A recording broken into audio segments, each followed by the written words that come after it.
I have lived long enough to know that most people only notice an oil shock when they see the number at the gas station. By then, the damage is already moving through the system. Oil is never just oil. It is freight, it is fertilizer, it is diesel, it is airline tickets, it is plastics, it is packaging, it is groceries, it is the hidden meter running behind almost every ordinary life. And when that meter jumps fast, the middle class does not get hit in one place. It gets hit everywhere at once. That is the part people forget. They look at a barrel price and ask whether it is temporary. I look at family cash flow and ask a much harder question. How many parts of an ordinary household budget can take another shock before the entire machine starts coughing? That is the question that matters. I have seen versions of this movie before. The details change, the television graphics change, the politicians change, the explanations change, but the sequence is old. Energy jumps, necessities get more expensive, confidence breaks, spending slows, employers get cautious, asset prices reprice. Then the same people who thought they had a little cushion realize they were standing on a trap door. That is why the last time oil did this, it did not merely hurt the economy. It carved through the middle class. And if you think the danger now is only about filling up your tank, you are looking at the first domino and ignoring the table. Let me tell you how this really works. The first mechanism is what I call the commuter tax. It is the most obvious one, which is exactly why people underestimate it. When gas jumps by $1 in a short span, most households do not say, "That is unfortunate but manageable."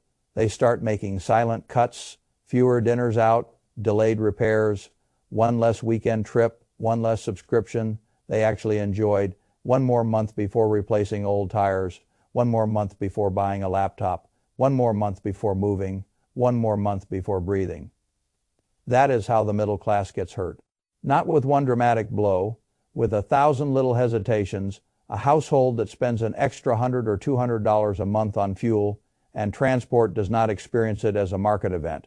It experiences it as life getting tighter, and when millions of households get tighter at the same time, the economy feels it long before economists finish debating the label. People love abstractions. I prefer arithmetic. If your income rose 20% over a few years, but your mortgage costs doubled, your insurance rose, your groceries rose, and now your fuel bill spikes again, you are not richer. You are simply being outpaced more politely. That is what an oil shock does. It exposes fake progress. The second mechanism is the freight ladder. Most people think expensive oil means expensive driving. That is the kindergarten version. The adult version is this. Everything has to move. Food moves, parts move, appliances move, medical supplies move, building materials move, online orders move, raw inputs move, before finished goods move, every truck, ship, warehouse, and delivery chain feels the same pressure, and every link passes some of that pain to the next link. By the time a family sees a higher grocery receipt, that price has already climbed a ladder. Farm, processing, packaging, trucking, storage, retail. None of those steps are free. Now add fertilizer. Add petrochemicals, add the cost of keeping shelves stocked, add the fact that many businesses do not have room to absorb the hit because margins were already thin. The final number the customer pays is not just higher fuel, it is higher fuel multiplied through an entire chain. That is why an oil shock behaves like a tax. Nobody votes on it, nobody approves it, nobody escapes it, but everyone pays. And the middle class pays the highest emotional price because it still tries to keep normal life looking normal while the math is getting uglier underneath. The third mechanism is the confidence trap. This one is more dangerous because it is invisible until it is everywhere. Consumer spending is not driven only by money in the bank. It is driven by how safe people feel about the next 6 months. A man with money will still postpone a car if he thinks his industry is weakening. A family with decent savings will still delay moving. If they feel layoffs spreading, a young couple can still talk themselves out of having a child or buying a house if the future suddenly feels narrow. Oil shocks make the future feel narrow. They do it fast, and they do it at the exact moment many households are already fatigued. That is the important context. This is not happening in a relaxed economy with wide cushions and cheap capital. It is happening after a period of expensive borrowing, expensive housing, expensive insurance, and the labor market already being shaken by automation. That means the confidence hit is not arriving on fresh pavement. It is arriving on cracked ice. I want you to notice how nasty that combination is. Higher living costs make people spend less. Fear about jobs makes people spend less. When both happen together, businesses do not see resilience. They see weaker demand, and when businesses see weaker demand, they do not become generous. They become defensive. That takes us to the fourth mechanism, the payroll squeeze. This is where the middle class stops merely paying more and starts earning less securely. A business facing softer demand and higher operating costs has only a few levers. It can raise prices, it can cut hiring, it can reduce hours, it can cancel projects, it can delay expansion, it can lay off people, it can squeeze vendors, it can pretend for one quarter and then do all of it anyway. Now add artificial intelligence to the scene. This is what makes the current cycle more dangerous than the simple history lesson. Most people are telling themselves in prior oil shocks, companies still needed most of the same bodies to keep the machine running. Today, many management teams are already asking a different question. Which jobs can we remove permanently? That changes the psychology. Higher oil slows spending. Slower spending pressures margins. AI gives executives permission to cut deeper and call it efficiency. Do you see the setup? Oil shock by itself is bad. AI-driven labor rationalization by itself is bad for certain workers. Together, they create a beautiful excuse for every weak manager in America to cut payroll and call it strategy. That is why I do not laugh when people say the job market feels strange. Strange is what it feels like when several pressures that used to arrive one at a time now arrive on the same morning. The middle class is not built to absorb synchronized shocks forever. It can survive one problem. It struggles when transport, food, housing, insurance, credit, and job security all get worse in the same season. That is when ordinary people start financing normal life with denial. The fifth mechanism is the rate lock. This one confuses many people because they assume a slowing economy automatically means easier money. Sometimes it does. Sometimes oil prevents it. If energy prices stay high, inflation stays sticky. If inflation stays sticky, the central bank gets less freedom to cut rates. If rates stay high, mortgages stay painful, business borrowing stays painful, refinancing stays painful, and every interest-sensitive corner of the economy keeps dragging its feet. This matters because the middle class does not just buy things, it finances things. Cars are financed, homes are financed, small businesses are financed, education is financed. A big part of modern middle class life is not owned outright. It is rented from the future. So when rates stay high because oil keeps inflation alive, what gets squeezed is not just desire, it is access. People can want a house and still not qualify. They can want a car and still not justify the payment. They can want to start a business and still back away because debt service looks like a hanging rope. That is what I mean when I say an oil shock can wipe out the middle class. It does not need to destroy everyone physically. It only needs to keep closing doors, one closed door at a time. The sixth mechanism is the asset mirage. This is where people fool themselves right before the pain becomes obvious. When times feel uncertain, many households tell themselves they are fine because their house is worth more, their retirement account is still decent, or they can always tap a line of credit if they need to. That is not wealth. That is confidence leaning on valuation. The moment cash flow gets weak and credit gets tight, paper comfort starts evaporating. Home equity is not groceries. A hires estimate is not job security. A retirement account is not liquid freedom if you are selling into fear or borrowing against a balance sheet while your income weakens. I learned a long time ago that middle-class destruction rarely begins with obvious poverty. It begins with soft assumptions. My job will probably hold. This payment is probably manageable. Rates will probably come down. Gas will probably normalize. My house will probably protect me. That word probably has ruined a lot of families. Look back at the oil shocks people remember. In 1973, the system was hit in a way people had not prepared for. In 1979, the economy was hit again before it had healed cleanly. In 1990, energy pressure fed directly into a recessionary atmosphere. In 2008, oil spiked into a structure that was already rotten for different reasons, and the result was carnage. In 2022, the spike was severe, but it eased quickly enough that a full recession did not take hold the way many expected. That last part matters. Duration is everything. A spike is painful. A sustained squeeze is destructive. A short shock bruises budgets, a long shock rewires behavior. If the pressure fades quickly, consumers recover, businesses breathe, and policymakers regain options. If the pressure hangs around, the system starts adapting in darker ways. Hiring freezes become layoffs, delays become cancellations, caution becomes contraction, households stop thinking about opportunity and start thinking about survival. Once an economy becomes survival-minded, asset prices stop being about stories and start being about cash flows. That is when the fantasy ends. I want to say something most people need to hear. Do not wait for the government, a television anchor, or an economist to inform you that the pain is real enough to deserve your attention.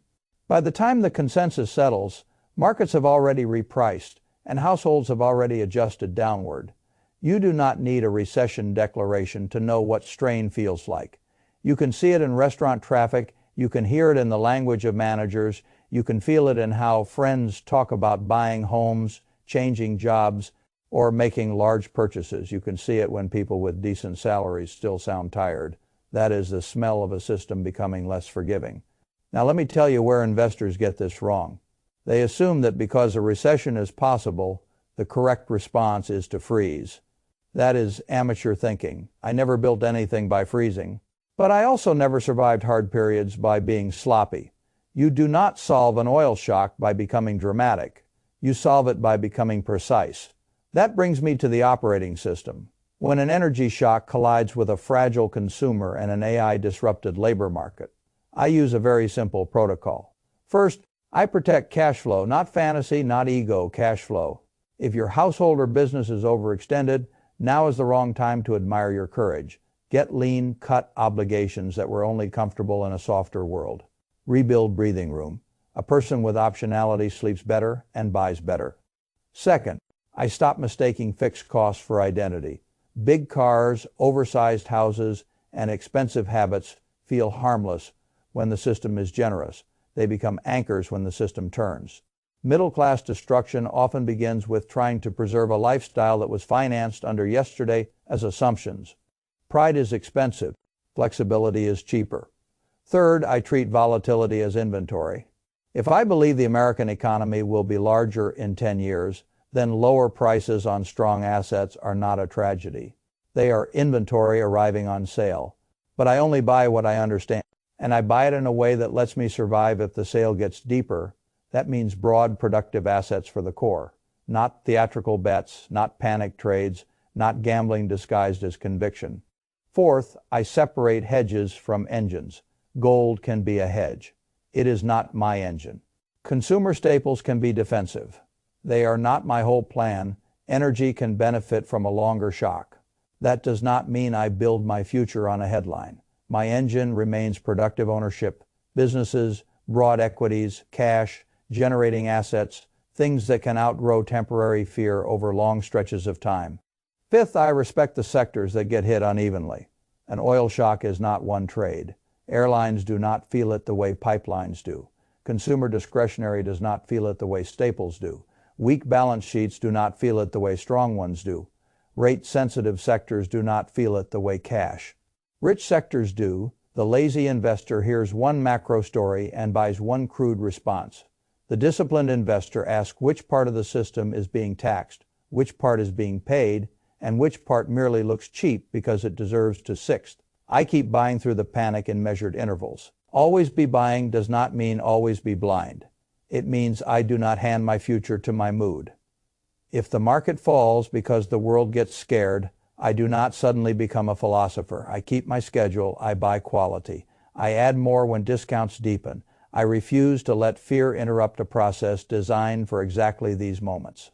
Seventh, I invest in my earning power with the same seriousness I invest in securities. This cycle is not just about oil. That is the key. Oil is the accelerant. AI is the restructuring force. Anyone whose work can be reduced to repetitive digital motions is already in the blast zone. The middle class will not be rebuilt by nostalgia. It will be rebuilt by people who can manage systems, make judgments, sell clearly, think independently, and produce value that automation cannot cheaply flatten. In an oil shock, protecting your income matters. In an AI shift, upgrading your income matters even more. That is why I tell people the same thing in plain English: own better assets. Build a better skill stack, carry less dead weight, need less from the world, expect less mercy from the cycle. There is another mistake I want to kill right now.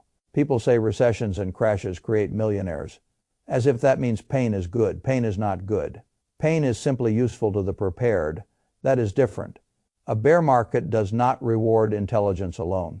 It rewards liquidity, discipline, emotional control, and the refusal to confuse temporary noise with permanent impairment.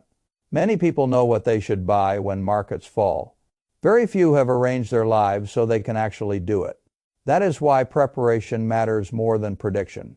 You do not need to know exactly whether the war ends next week, oil falls to a harmless level, or the whole thing drags out longer than anyone expects. You need to know what you will do in either case. If oil falls fast, some of the pressure eases, confidence can rebound, rate expectations can soften, the economy breathes. If oil stays high, then inflation pressure lingers, consumers get pinched harder, employers get harsher, and asset prices may offer better entry points. In both worlds, panic is useless. In both worlds, clarity pays. In both worlds, a household with low leverage, steady investing, strong skills, and emotional discipline will outperform a household chasing appearances and reacting to headlines. That is the real lesson. The middle class does not get wiped out only because oil rises. It gets wiped out because it is taught to live as if fragility were normal. Too much house, too much car, too little liquidity, too little understanding. Too much dependence on one paycheck, too much faith that the next quarter will be kinder than the last one. That is not a stable design. And when oil rises into a weak design, the weakness shows. So if you want my blunt view, here it is. Do not spend this period asking whether the headlines are overreacting. Ask whether your system can absorb another year of expensive essentials, slower hiring, tighter credit, and noisier markets. If the answer is no, fix the system. If the answer is yes, sharpen the buying list. That is how grown investors behave. The television will keep searching for a cleaner story. There probably is not one. Maybe the conflict cools and oil retreats. Maybe it lingers and the damage spreads. Maybe GDP avoids the technical word recession, while millions still feel poorer. Maybe the stock market falls before the data confirms anything. Maybe it rises while the economy still feels miserable. Markets are under no obligation to make emotional sense to you, but your own behavior can still make sense. When energy shocks hit a stretched economy, the middle class suffers first because it lives closest to the margin. It spends the largest share of its life on necessities, financed obligations, and confidence-sensitive decisions. That is why these episodes feel so personal. They are personal. The price at the pump is not just a price. It is a warning shot. It is telling you the system is less forgiving than it looked. It is telling you every weak assumption is about to get tested. It is telling you the people who survive best will not be the loudest, the angriest, or the most certain. They will be the ones with discipline, the ones with cash flow, the ones with patience. The ones buying strong assets while weaker people are selling them to feel safe. I have learned to respect that pattern. When oil shocks collide with complacency, the middle class gets thinner. When oil shocks collide with discipline, ownership changes hands. That is the knife edge. Choose which side of it you want to live on. Let me go one layer deeper, because this is where serious people separate from spectators. When oil surges, you have to think in concentric circles.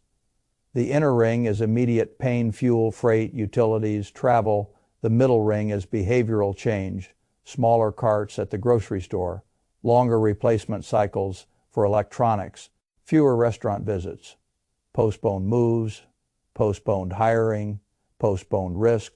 The outer ring is repricing, lower expectations for cyclical businesses, pressure on weak retailers, pressure on rate-sensitive assets, pressure on companies that lived on cheap capital and optimistic demand assumptions. And right there, hidden inside the pressure, is the opportunity set. I do not chase whatever television says should win next week. I ask a colder question: what survives a cost shock and comes out with more share, stronger pricing power, and less competition on the other side? Sometimes that is a boring consumer staple business with loyal demand. Sometimes that is an energy producer enjoying better economics.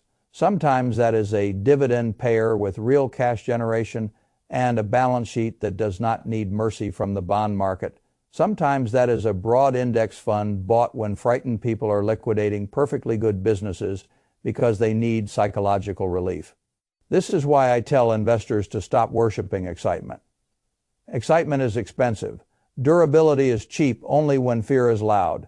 If I buy a broad piece of productive America at a discount, I do not need to know which pundit will be embarrassed. Next quarter, I need to know that good businesses, bought sanely, tend to survive the storms that kill the over-leveraged and the overhyped. That has been true longer than I have been alive. And if I want income, I do not kid myself either. Cash flow investing only works if the cash flow is real. A dividend is not magic. It is a claim on business earnings. So I want the kind of companies people still buy from in hard times, or the kind of assets that can tolerate a rough patch without cutting me off at the knees. I do not reach for yield. Just because a screen flashes a big number in a stress cycle, fake yield gets exposed faster than fake courage. The same discipline applies to housing. A lot of people think an oil shock only matters for stocks and jobs. Wrong.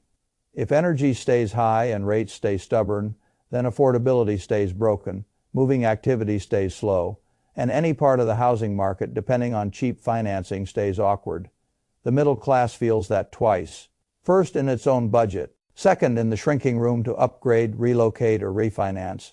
A house can be a wonderful place to live and a terrible thing to depend on for emotional security. I never liked the habit of treating home equity like an ATM. That habit looks clever in soft conditions. It looks suicidal when cash flow tightens and valuations soften. Do not borrow against an illusion and call it a plan. That sentence alone would save a great many people a great deal of suffering. There is also a moral side to all this that nobody likes to discuss. A long oil shock changes behavior before it changes statistics. People become shorter with one another. They delay generosity, they become more tribal, they make political judgments with their wallet already hurting. That social pressure then feeds business pressure and market pressure.